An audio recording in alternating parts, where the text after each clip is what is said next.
Eh bien le bonjour, ici Django, bienvenue dans cette nouvelle vidéo. Alors, j'ai enfin acheté du coup Diablo 4. Donc pour l'instant je dois être à peu près à 1 heure de jeu, un truc comme ça. Et bah, je kiffe bien.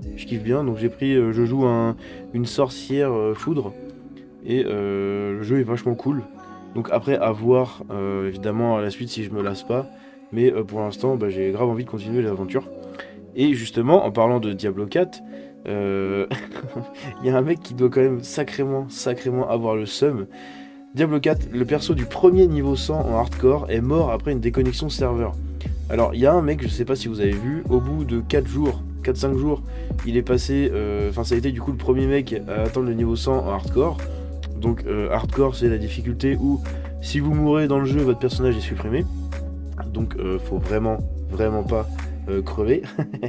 Et donc c'est toujours dans le défi en fait où les 1000 premiers joueurs à atteindre le niveau 100 en hardcore auront leur nom gravé sur une statue physique de Lilith. Donc Lilith, c'est celle-là, hein, c'est l'antagoniste principal du jeu, la démon. Et voilà. Et du coup, le mec, il doit sacrément avoir le seum parce qu'en fait, bah, on va voir comment c'est décrit après dans l'article, mais il y aurait eu une déconnexion qui a fait qu'il est mort. Et du coup, comme il est mort, son perso a été supprimé. Bon, après, je pense que, étant donné que c'est dans des serveurs, ils vont peut-être pouvoir lui redonner. Mais s'ils peuvent pas, ça fout sacrément le seum. Dans Diablo 4, le premier joueur à atteindre le niveau 100 en mode histoire, en mode hardcore, pardon, a malheureusement vu son personnage mourir suite à une déconnexion du jeu. Coup dur. Donc vous voyez Lilith, du coup, la fille de la haine.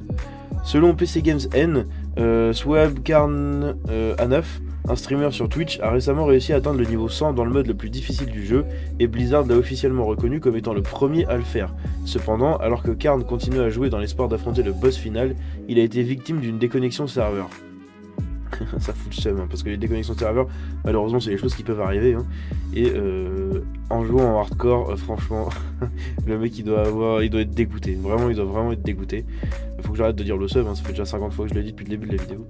Et rappelez-vous, ce mec-là, j'en avais parlé du coup dans une de mes vidéos avant, et il a fait du coup, donc il est passé en 4-5 jours, il est devenu le premier du coup à être niveau 100 en hardcore, mais le mec il avait dormi que 8 heures en 4-5 jours. Là.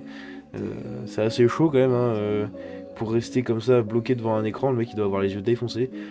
En mode hardcore, la mort du personnage est permanente, ce qui signifie que si un joueur meurt, il doit recommencer depuis le niveau d'expérience 1. Étant donné qu'il est possible pour un joueur de se déconnecter volontairement lorsque sa santé est faible afin d'éviter la mort, le jeu considère une déconnexion comme un décès. Ah, ah ouais, putain d'accord, ça fout le seum. Je l'ai redit encore. Lorsque Karn a relancé le jeu, il a été confronté à la triste nouvelle de la mort de son personnage barbare de niveau 100 qu'il avait incarné pendant 82 heures en mode hardcore. Il lui a mis 82 heures en une semaine, hein. C'est assez ouf. Hein. Malgré sa déception évidente, Blizzard a néanmoins reconnu Karn comme le premier joueur à atteindre le niveau 100 en mode hardcore. À ce titre, son nom sera inscrit en premier sur une statue de Lilith dans le cadre d'un défi lancé par Blizzard. Donc comme je vous disais, les 1000 premiers joueurs à atteindre le niveau 100 en hardcore. Le mois dernier, Blizzard a annoncé un défi Diablo qui permettra à 1000 joueurs de voir leur nom ajouté à la statue. Toutefois, pour se qualifier, ils devront atteindre le niveau 100 en mode hardcore et fournir une preuve de leur exploit. Le concours prendra fin lorsque 1000 joueurs auront prouvé qu'ils ont atteint le niveau 100 en mode hardcore, soit avant la fin du 1er septembre, selon ce qui se produira en premier.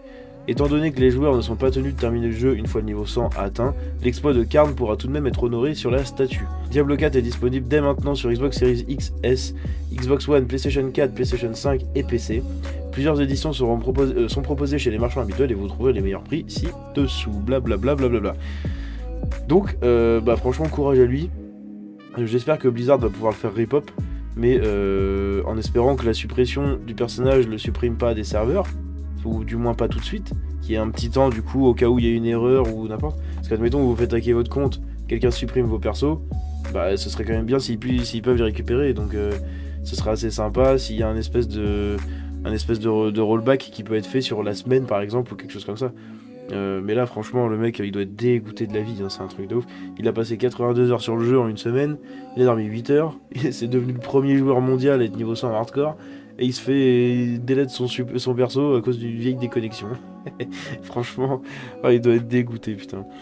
Enfin voilà, c'est tout ce que j'avais pour aujourd'hui. C'est une petite vidéo assez courte et assez rigolote. J'espère qu'elle vous a plu. Si c'est le cas, vous pouvez la liker et vous abonner en activant la cloche. Vous pouvez me suivre sur les réseaux, tous les liens sont dans la description. Je vous dis à la prochaine. C'était Django.